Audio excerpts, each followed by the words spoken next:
بسم اللہ الرحمن الرحیم۔ معزز ناظرین و سامعین، السلام علیکم ورحمۃ اللہ وبرکاتہ۔ میں ہوں منیر حسن، آپ کا میزبان۔ آج میں آپ کی خدمت میں رمضان پاک کے حوالے سے ایک سیریز کا آغاز کرنے جا رہا ہوں، جس کا عنوان ہے رمضان کیسے گزاریں۔ اس سیریز کا مقصد یہ ہے کہ ہم رمضان جیسے برکتوں اور رحمتوں کے مہینے کے ایک ایک لمحے کا بھرپور فائدہ اٹھائیں۔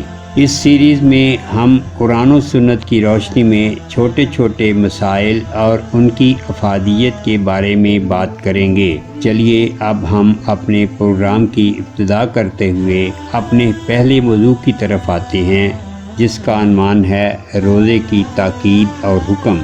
روزے کی تاکید کے بارے میں نبی اکرم صلی اللہ علیہ وسلم کا فرمان عالی شان ہے کہ جو شخص ایمان لانے کے بعد نماز پڑھے، زکوٰۃ دے، حج کرے مگر روزہ نہ رکھے تو اس کی نجات کے لیے یہ کافی نہیں، کیونکہ روزہ فرض ہے اور ہر فرض کا یہی حکم ہے کہ اس کے چھوڑنے سے اللہ تعالیٰ ناراض ہوتے ہیں، اور اللہ تعالیٰ کی ناراضگی سے بڑھ کر کوئی مضرت نہیں۔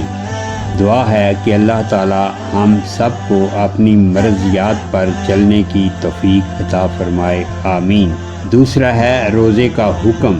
رمضان شریف کے پورے روزے ہر بالغ اور عاقل، مقیم اور تندرست مسلمان پر فرض ہیں، لہذا شرعی لحاظ سے اس کی پابندی لازمی ہے۔ اس کے ساتھ ہمیں اجازت دیجیے اور اپنی دعاؤں میں یاد رکھیے، اللہ تعالیٰ آپ کا حامی و ناصر ہو۔